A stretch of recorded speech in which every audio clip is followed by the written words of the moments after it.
Hello students, अपन पढ़ रहे थे एमपीएस लॉ की एप्लीकेशंस पढ़ रहे थे। तो एमपीएस लॉ की फर्स्ट एप्लीकेशन अपन ने पढ़ ली थी कि कोई स्ट्रेट करंट कैरिंग वायर है, उसके कारण मैग्नेटिक फील्ड आपको निकालना था एमपीएस लॉ का यूज करते। आज मैंने कहा भी था आप इसकी 4 एप्लीकेशंस हैं, तो सेकंड एप्लीकेशंस आप यहाँ पे अपन स्टडी करते हैं। तो देखिए कौन सी होगी यहाँ पे second application. Application number second कौन सी होगी यहाँ पे कि आपके पास कोई करंट कैरिंग सिलेंड्रिकल वायर है। जैसे मान लीजिए ये मार्कर है, ये सिलेंड्रिकल हो गया है, करंट कैरिंग हो ये, तो इसके कारण मैग्नेटिक फील्ड निकालना है। किसका यूज करके? यहाँ पे एम्पियर्स लॉ का। तो यहाँ पे कह रहा है कि मैग्नेटिक फील्ड निकालिए due to current carrying cylindrical conductor. मतलब किसी धारावाही बेलनाकार चालक के द्वारा चुंबकीय क्षेत्र ज्ञात कीजिए, एम्पियर्स लॉ का यूज करते हैं। तो सबसे पहले हमें जो दिया है वो जो किसके कारण निकालना है, सिलेंड्रिकल कंडक्टर है। तो सिलेंड्रिकल कंडक्टर बनाते हैं। तो देखिए किस प्रकार से, मान लीजिए मैंने यहां पे सिलेंड्रिकल कंडक्टर ये बना लिया है, ठीक है, इस प्रकार से बना लिया है, और जिसकी रेडियस मैं मान लेता हूं कैपिटल आर है। रेडियस कितनी है यहाँ पे? कैपिटल आर, ठीक है, और इसकी लेंथ मैं यहाँ पे एल मान लेता हूं। ये सिलेंड्रिकल कंडक्टर हो गया है, परंतु साथ में क्या कह रहा है, करंट कैरिंग होना चाहिए। तो करंट कैरिंग के लिए यहाँ पे मैंने क्या कर दिया है, आई शो कर दिया है। तो कैसा सिलेंड्रिकल कंडक्टर हो गए, करंट कैरिंग, मतलब धारावाही चालक हो गया है सिलेंड्रिकल, ठीक है। अब इसके कारण हमें यहाँ पे मैग्नेटिक फील्ड निकालना है एम्पियर्स लॉ का यूज करते हैं। परंतु यहाँ पे हम देख रहे हैं कि मैग्नेटिक फील्ड है वो अलग अलग पॉइंट पे निकाला जा सकता है। कहाँ पे? आउटसाइड द सिलेंडर, और एट द सरफेस, मतलब आउटसाइड द सरफेस कह सकते हैं, और एट द सरफेस कह सकते हैं, और इनसाइड द सरफेस, में पर्स से बाहर, पर्स के अंदर। तो कहने का मतलब आप समझ गए होंगे कि इस टॉपिक के अंदर कितने पॉइंट्स बनेंगे, 3 पॉइंट्स बनेंगे। तो यहाँ पे आज, तो यहाँ पे मैं फर्स्ट पॉइंट से स्टार्ट करता हूँ। कहाँ पे?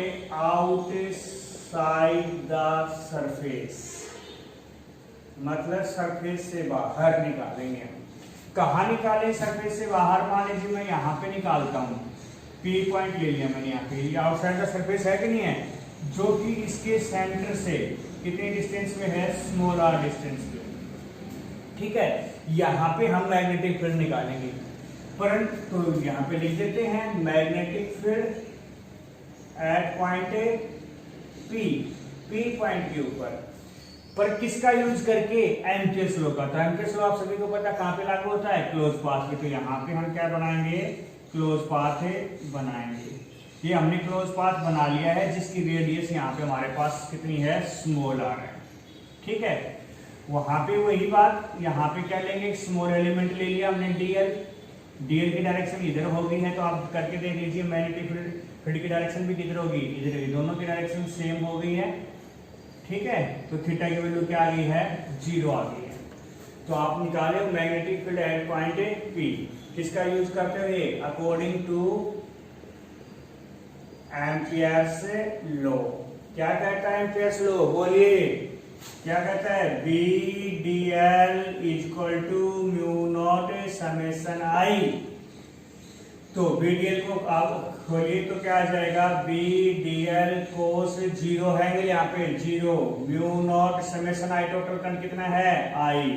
तो आपके पास कोस 0 कितना होता है, 1, इसलिए बी बाहर हो जाएगा। क्यों? बी तो कांस्टेंट है, वेरिएबल क्या है, डी एल। तो क्या आ जाएगा, B D L mu naught I, ये आपके पास आ गया है। डीएल का इंटीग्रेशन बोलिए यहाँ पे, डीएल कहाँ पे है, क्लोज पाथ पे। क्लोज पाथ का क्या होता है, 2 पाई आर। आर कौन सा है यहाँ पे, स्मॉल आर है भाई, small R equal to mu naught आई।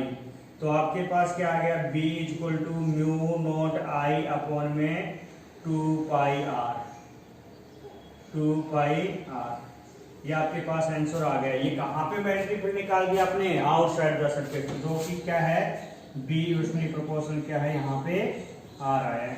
कोई दिक्कत है क्या? तो अभी आपने एक पॉइंट कर दिया है, कहाँ पे, आउटसाइड द मैग्नेटिक फील्ड आपने निकाल दिया है ऑफ द सरफेस। दूसरा पॉइंट, सेकेंड पॉइंट आपका होगा यहाँ पे at the surface. At the surface का मतलब कहाँ पे?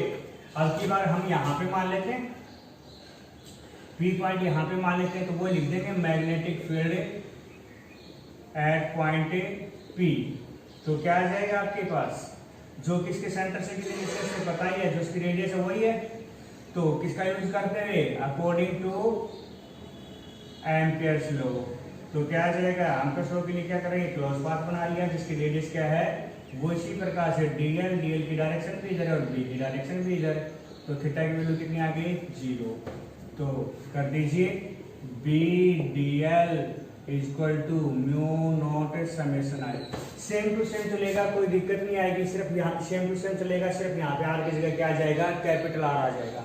तो यहाँ पे आपको करने की जरूरत नहीं है, मतलब आपको करने की जरूरत नहीं है, सीधा आप कर सकते हो सिमिलरली। क्या लिख सकते हो, सिमिलरली लिख सकते हो। तो सिमिलरली आर इक्वल टू क्या बचे, कैपिटल आर। तो इसलिए बी इक्वल टू क्या आ गया, म्यू नॉट आई अपॉन में 2 पाई कैपिटल आर आ गया। ये कहाँ पे है, at the surface magnetic field हो गया है। ठीक है, तो कितने पॉइंट हो गए आपके पास, 2 पॉइंट हो गए। दोनों में फर्क है भाई, at the surface mu naught I upon में 2 पाई स्मॉल आर, और यहाँ पे म्यू नॉट आई अपॉन में कैपिटल आर। तीसरा पॉइंट देखिए, यहाँ पे तीसरा पॉइंट कहाँ पे बोल रहे हो आप, इनसाइड द सरफेस।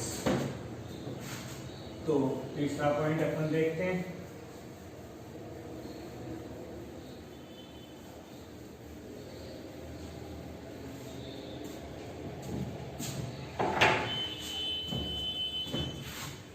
हाँ भाई तीसरा पॉइंट देखिए, इनसाइड द सरफेस, पृष्ठ के अंदर।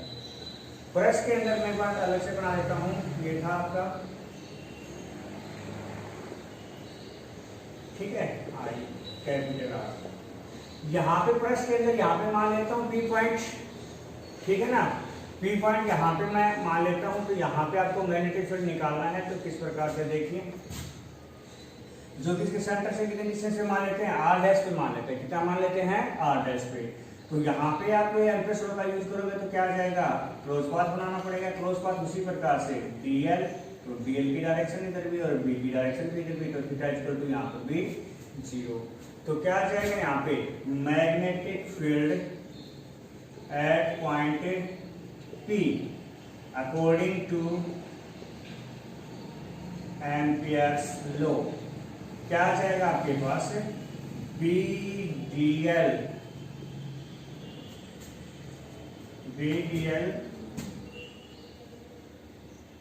Equal to mu naught summation I. ठीक है ना, समेशन आई। यहाँ पे आई नहीं करेंगे, क्या कर देंगे, यहाँ पे आई समेशन आई की जगह टोटल करंट हम उसको क्या मान लेते हैं, आई डैश मान लेते हैं। क्या मान लेते हैं, आई डैश। तो क्या आ जाएगा, B D L cos 0 equal to mu naught I dash. I dash क्यों माना यहाँ पे, पिछले वाले दोनों केस में तो आई माना था। ये वाली सोचने वाली बात होगी यहाँ पे, क्योंकि पहले वाले पॉइंट में यहाँ पे पॉइंट लिया तो भी तो करंट सारा ही आ रहा है ना, यू का यूं आ रहा है, और यहाँ पे पॉइंट लिया तो भी सारा करंट काउंट हो रहा है। परंतु यहाँ पे अपने पॉइंट यहाँ पे माना तो करंट ये वाला ही काउंट होगा, ये वाला जो ये जगह बच गई ना, ये वाली और ये वाली, यहाँ पे जो करंट हो रहा है वो तो काउंट ही नहीं हो रहा है। यहाँ पे इस आपके क्लोज पाथ के अंदर आ ही नहीं रहा है। इसका मतलब आपके पास तो जस्ट इतनी दूरी में जो करंट आएगा ना वही होगा। और आई करंट तो इसमें आई तो टोटल है, इसे ये तीनों मिलाकर है, तो इसका ये वाला बच गया है, तो उससे आई से तो क्या होगा, कम ही होगा ना। और उसको हमने यहाँ पे नाम दे दिया है आई डैश। समझ गए नहीं समझ गए? तो इसलिए हमें यहाँ पे, क्योंकि हमारा एरिया इतना ही है जिसके अंदर करंट की वैल्यू आई से कम है, कम कितनी मान लेते हैं, आई डैश मान लेते हैं। ये आपके पास आ गया यहाँ पे, ठीक है। तो मेन पॉइंट यहाँ पे ये था। तो क्या आ जाएगा यहाँ पे, कॉल कीजिए, तो क्या आ जाएगा, बी बाहर हो गया है, डीएल अंदर हो गया है, म्यू नॉट आई डैश आ गया। डीएल का इंटीग्रेशन करोगे तो आपके पास क्या आ जाएगा,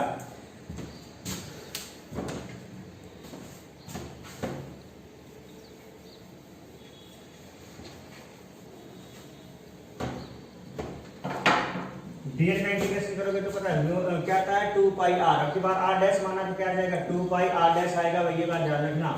तो क्या आ जाएगा आपके पास b इंटू में 2 pi R dash equal to mu naught I dash. तो b इक्वल टू क्या आ गया mu naught I dash upon में 2 पाई आर डैश वैल्यू आ गई आपके पास। ठीक है, क्वेश्चन नंबर 2 भी है। ठीक है, अब यहाँ पे आई डैश की वैल्यू आपको पुट करनी होगी। आपको मैंने कहा कि पूरे एरिया के अंदर कितना करंट फ्लो हो रहा था आई, या रेडियस कितनी है आर, तो पूरा एरिया क्रॉस सेक्शन कितना हुआ पाई आर स्क्वायर। कितना हुआ यहाँ पे पाई आर स्क्वायर, क्योंकि पूरा एरिया क्रॉस सेक्शन ये जो था, तो पाई आर स्क्वायर में आई करंट फ्लो कर रहा है। तो करंट यहाँ पे लिख देंगे current flowing in pi R square area of cross section कितना है भाई आई। तो इतने एरिया में कितना कितना फ्लो कर रहा है आई कर रहा है। अगर वन में कर रहा हो तो वन में बताओगे तो क्या हो गया 1 अपॉन में पाई आर स्क्वायर। आपका तो एरिया कौन सा है ये वाला है, ये वाला सिर्फ ये वाला कितना हुआ पाई आर डैश स्क्वायर। तो आपको तो पाई आर डैश स्क्वायर निकालना है, तो पाई आर डैश स्क्वायर में कितना हो जाएगा भाई मल्टीप्लाई कर दो तो क्या आ जाएगा आई अपॉन में पाई आर स्क्वायर इंटू में पाई आर डैश स्क्वायर। और आपको जिसको क्या नाम दिया है आई डैश नाम दिया, क्या नाम दिया है आई डैश नाम दिया था ना अभी यहाँ पे। तो आई डैश इक्वल टू क्या आ गया आपके पास यहाँ पे पाई से पाई कैंसिल आउट हो गया, तो आई अपॉन में आर स्क्वायर इंटू में क्या आ गया आर डैश स्क्वायर। तो यहाँ पे कह देंगे कि आई डैश की वैल्यू इक्वेशन नंबर फर्स्ट में पुट करने पर दीजिए value of I dash put in equation first. तो क्या आ जाएगा b equal to mu naught upon में 2 पाई आर डैश इंटू में आई डैश होता ना, तो आई डैश की वैल्यू पुट कर दीजिए क्या है आई अपॉन में आर स्क्वायर इंटू में आर डैश स्क्वायर। तो क्या आ गया आपके पास आर डैश के साथ कट गया, क्या बचा b equal to mu naught upon में 2 पाई आई अपॉन में आर स्क्वायर और आर डैश। ये आपके पास इनसाइड द सरफेस आ गया है। ठीक है कि नहीं है। अब देखिए यहाँ पे ये सब तो इनसाइड द सरफेस रहोगे तो ये सारी क्वांटिटी क्या रहेगी कांस्टेंट। तो बी डायरेक्टली प्रोपोर्शनल क्या आ गया यहाँ पे आर डैश आ गया। आपको याद हो ये इनसाइड है और आउटसाइड की बात करें तो हम आउटसाइड में हमारे पास क्या आया था बी डायरेक्टली प्रोपोर्शनल आर आया था नहीं आया था। तो इससे हमारे पास कई बार क्या क्या गया था ग्राफ भी ड्रॉ कीजिए। तो ग्राफ आपके पास किस प्रकार से आ जाएगा, ये मान लीजिए आर है और ये आपके पास बी है टेस्ला, ये ओरिजिन हो गया सेंटर से। आप देख लो सेंटर जब तक अंदर रहोगे तो डायरेक्टली प्रोपोर्शनल है, तो डायरेक्टली प्रोपोर्शनल ग्राफ कैसा आता है इस प्रकार से आता है। मान लीजिए आप यहाँ पे पहुंच गए हो आर किसके बराबर कैपिटल आर, तो ये इनसाइड के लिए हो गया है। आर कैपिटल आर बराबर हो तो ये किसके लिए हो गया है एट ए सरफेस हो गया है। और सरफेस इससे आगे जाते जाते कहाँ पहुंच जाओगे सरफेस से बाहर, तो कैसे है इनवर्सली प्रोपोर्शनल है। ठीक है, इस प्रकार से आपके पास क्या आ गए ये ग्राफ आ गए हैं। तो इम्पोर्टेंट टॉपिक था, कोई नई बात नहीं मैंने आपको यहाँ पे नहीं बताई। कल जो एप्लीकेशन की थी हमने उसी का ही यूज, वैसा ही कुछ कंसेप्ट था तो उसी का यूज करते हमने यहाँ पे इसको किया है। ठीक है, तो इस प्रकार से आपके पास मैंने 2 एप्लीकेशन करवा दी हैं। एक एप्लीकेशन और देख लीजिए।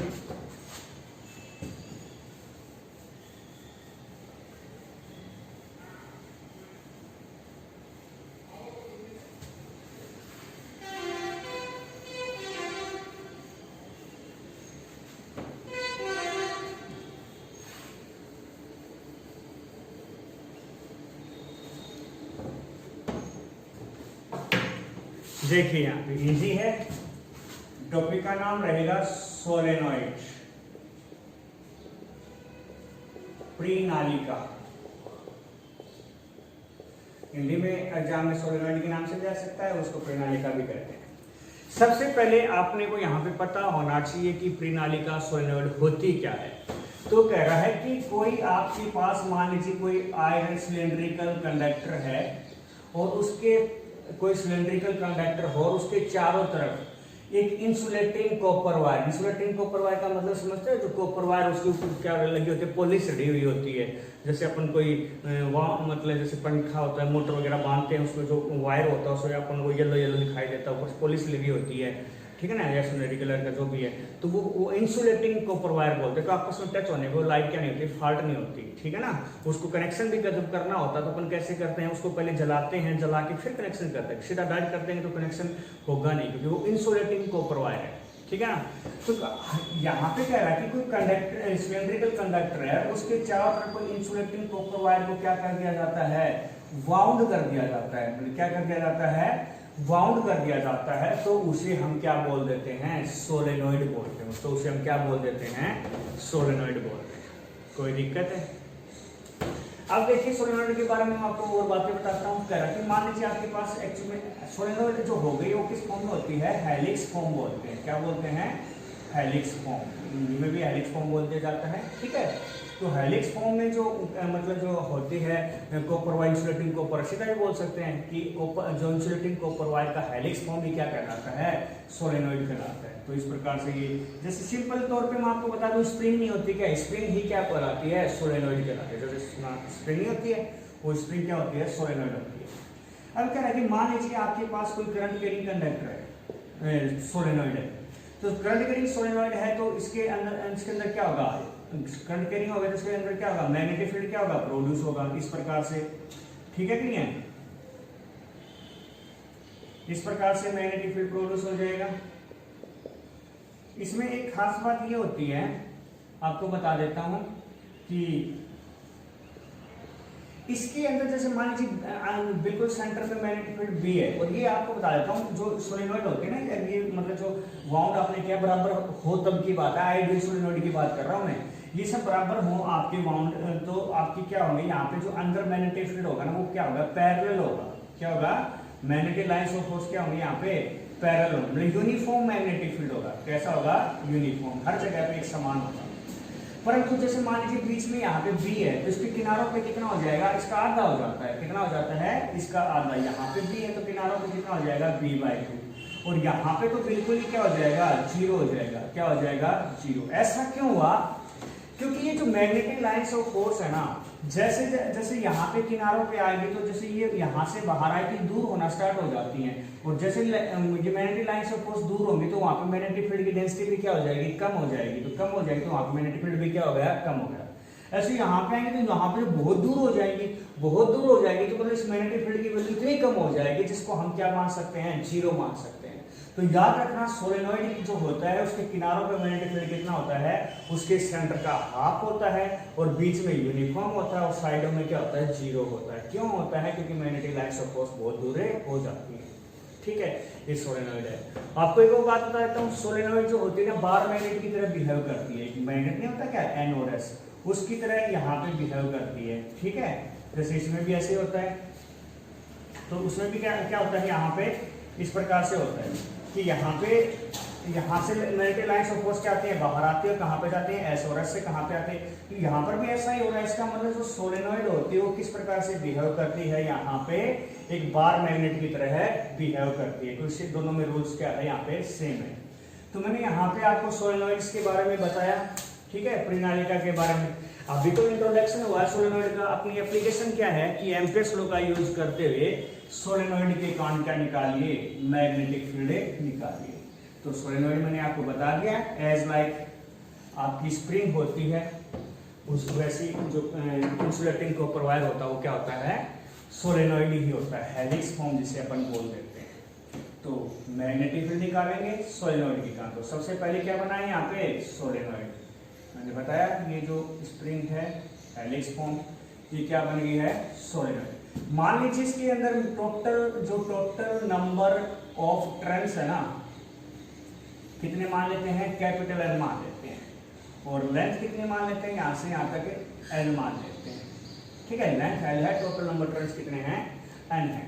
और इसमें करंट की वैल्यू, करंट कैरिंग है, मतलब करंट फ्लो हो रहा है। तो आपको बता रखा है करंट फ्लो हो रहा था, अभी भी बताया था कि मैग्नेटिक फील्ड क्या होगा, प्रोड्यूस होगा। किस प्रकार से अब बताया था आपको यहाँ पे, ठीक है। इस प्रकार से मैग्नेटिक फील्ड होगा, ठीक है कि नहीं है, इस प्रकार से। तो यहाँ पे आपने अब ये है, इसके कारण मैग्नेटिक फील्ड निकालेंगे, कहाँ पे निकालना है, सेंटर पे। और किसका यूज करते हुए निकालना है, एम्पियर्स लॉ का यूज करते हुए आपको निकालना है। और आपको पता है एम्पियर्स लॉ कहाँ पे लागू होता है, क्लोज पाथ पे।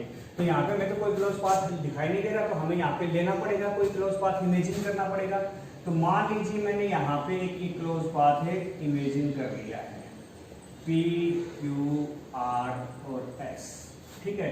इसकी लेंथ L मान लेते हैं, यहाँ से यहाँ पे स्मॉल l मान लिया और ये वाली B मान लेते हैं, कोई दिक्कत है। अब ये क्लोज पाथ हमने मान लिया है। अब इसके कारण यहाँ पे इसका यूज करते हुए हम यहाँ पे मैग्नेटिक फील्ड निकाल लेंगे। तो क्या निकाल रहे हैं अपने, मैग्नेटिक फील्ड ड्यू टू या एट सेंटर लिख देते हैं, at centre of a solenoid, solenoid के सेंटर, ठीक है। तो अब किसका यूज करते हुए, according to Ampere's law. Ampere's law बताया था, थर्ड एप्लीकेशन चल रही है। एम्पियर्स लॉ का नाम आते क्या जाना चाहिए, BDL mu naught summation I, ये एम्पियर्स लॉ है, ठीक है। क्लोज पाथ है, क्लोज पाथ का मतलब यहाँ पे आप इस या तो ऐसे लिख दो, ये लगा दो, या फिर आप अपने यहाँ पे ऐसे भी लिख सकते हैं, बता दो PQRS, क्यों समझ गए हो ना, PQRS ये पूरा क्लोज है, या फिर यहाँ पे क्लोज लगा दीजिए, आपकी मर्जी है, जैसा आप करना चाहो ऐसे कर सकते हो। तो मैं यहाँ पे लगा दिया। अब इसको क्लोज को खोलूं तो मैं एक बार बताना, क्या मैं इसको इस प्रकार से लिख सकता हूँ, मैं आपको लिख के दिखाता हूँ। जैसे मैंने मान लीजिए मैंने यहाँ पे लिख दिया BDL, और यहाँ पे BDL मैं यहाँ से स्टार्ट कर देता हूँ, मान लीजिए PQ प्लस में BDL QR प्लस में BDL RS प्लस में BDL SP। देखिए ये चारों और ये अकेला बराबर है कि नहीं है, क्यों, क्योंकि ये भी तो क्लोज है, और यहाँ पे मैंने क्लोज नहीं लगा रखा चारों में, क्यों, क्योंकि क्लोज लगाने के मतलब अपने आप में क्लोज हो जाएगा, अपने आप में तो कौन सा भी क्लोज नहीं है। ये चारों मिलकर क्या बना रहे हैं, क्लोज बना रहे हैं, ये तो बना रहे हैं। इसका मतलब हम इसकी जगह इसको हमने कितने पार्ट्स में डिवाइड कर दिया है, 4 पार्ट्स में। इक्वल टू क्या था, म्यू नॉट समेशन I, कोई दिक्कत है। अब हम यहाँ पे खोलेंगे, यहाँ पे तो इसको डॉट को खोलते तो क्या आता है, A डॉट B क्या होता है, AB cos थीटा। तो करिए यहाँ पे आगे क्या आ जाएगा, PQ BDL cos theta. B और DL कहाँ पे है, PQ। अब मैंने अभी भी बताया था, सोलेनॉइड याद हो तो ये तो बाहर हो गया, बाहर तो B की वैल्यू ही क्या है, 0 है। अभी बताया था ना, आप इस प्रकार से यहाँ पे B की वैल्यू 0 होती है, ठीक है। तो बाहर यहाँ पे तो बाहर तो B की वैल्यू 0, तो पूरा ही क्या हो जाएगा, चलिए यहाँ पे लिखिए तो थीटा लिख सकते हो, और यहाँ पे फिर B की वैल्यू यहाँ पे क्या है, 0 है, ठीक है। नीचे शो कर दीजिए प्लस में QR BDL cos B कैसे है यहाँ पे B ऐसे है, और QR कैसे है, ऐसे ही। मैग्नेटिक फील्ड ऐसे, ये ऐसे, तो कितने का एंगल हुआ यहाँ पे, 90 का। देख लीजिए मैग्नेटिक फील्ड ऐसे और B यहाँ पे ऐसे, कितने का एंगल हुआ, 90 का। तो क्या होगा, cos 90, ठीक है ना, प्लस में प्लस आगे यहाँ पे नीचे लिख रहा हूँ मैं, ठीक है, आप कंटिन्यू लिख देना। तीसरा कौन सा है, BDL, और कौन सा है, RS, BDL cos, ये ना RS का है RS। तो मैग्नेटिक फील्ड RS भी इधर ही और मैग्नेटिक फील्ड भी इधर ही, दोनों सेम हो तो दोनों एंगल कितने का होता है, 0, cos 0, प्लस कौन सा आ गया, SP BDL cos SP ऊपर की तरफ, तो B ऐसे, तो कितने का, वही 90 का बन गया, 90 इक्वल टू क्या था, म्यू नॉट समेशन I। आपको पता है cos 0 क्या होता है, 1 होता है, cos 90 कितना होता है, 0 होता है। तो ये तो 0 वैसे ही हो गया था, B की वैल्यू 0 है, ये वाला भी 90 0, ये वाला भी 90 0, तो मतलब कौन सा बच गया आपके पास, एक बच गया, कौन सा, RS और BDL equal to mu naught summation I। B को बाहर कर लीजिए, क्या बच गया आपके पास, DL RS, और यहाँ पे मैं समेशन I की वैल्यू निकाल के बता देता हूँ आपको। समेशन I, देखिए समेशन I का मतलब क्या है, टोटल करंट, ठीक है। मान लीजिए मैं यहाँ पे लिख देता हूँ कि इसके अंदर एन नंबर ऑफ ट्रेंड्स है per unit length. Unit length के अंदर कितने नंबर ऑफ ट्रेंड्स, टोटल तो n है परंतु यूनिट लेंथ के अंदर कितने हैं n। तो आपके पास RS है ना, RS के अंदर कितने, RS के मतलब L लंबाई है, L लंबाई के अंदर कितने हो जाएंगे NL, इतनी सी दूरी में कितने करना हो जाएंगे L लंबाई में NL हो जाएंगे। तो यहाँ पे टोटल नंबर ऑफ टर्न्स कितने हुए NL, और एक में करंट कितना फ्लो कर रहा है बता रहे हो I, तो टोटल करंट कितना हो जाएगा NLI। ठीक है कि नहीं है। तो यहाँ पे टोटल करंट आ गया, तो क्या आ गया आपके पास म्यू नॉट NLI लिख सकते हैं। B बाहर हो गया, DL का इंटीग्रेशन, DL कौन सा RS, RS से S कितना निकाला हमने L, तो क्या आ गया BL equal to mu naught NLI। L से L कैंसिल हो गया, क्या बचा B equal to mu naught NI बच गया। ये आपके पास क्या आ गया है, मैग्नेटिक फील्ड आ गया है, कहाँ पे, सेंटर ऑफ सोलेनोइड के आ गया। अब यहाँ पे थोड़ा सा इसको आंसर को चेंज करना चाहो तो कर सकते हो। आपको पता है टोटल नंबर ऑफ टर्न्स कितने थे n, माना था या माना था स्टार्टिंग में, तो टोटल लेंथ कितनी मानी थी L, तो टोटल नंबर ऑफ टर्न्स कितने हो गए, एक यूनिट लेंथ में कितने n, तो टोटल कितने हो गए NL। तो यहाँ पे अपन यहाँ पे कर सकते हैं स्मॉल n की जगह क्या लिख सकते हैं, कैपिटल N बाई L लिख सकते हैं, नहीं लिख सकते, वैसे तो आंसर यही है परंतु चेंज करना चाहो तो इस प्रकार से कर सकते हो। तो क्या आ जाएगा B equal to mu naught small n sorry capital L upon में L। ये आपके पास है, तो आपके एग्जाम में ये भी दे सकता है कि ये प्रूव करके दिखाइए या ये प्रूव करके दिखाइए, कौन सा भी आपसे पूछा जा सकता है। तो वेरी इंपॉर्टेंट टॉपिक है। ठीक है, तो आज अपन ने यहाँ पे दो एप्लीकेशन की हैं, एक तो सिलेंड्रिकल कंडक्टर था और दूसरा क्या था यहाँ पे सोलेनॉइड है। अब इसकी एक एप्लीकेशन बच गई है और इसके साथ ये चैप्टर क्या हो जाएगा, कंप्लीट हो जाएगा और कुछ न्यूमेरिकल्स कर लेंगे कल। तो कल सैटरडे है तो कल अपन इस चैप्टर को कंप्लीट करते हैं। ठीक है, ओके स्टूडेंट्स।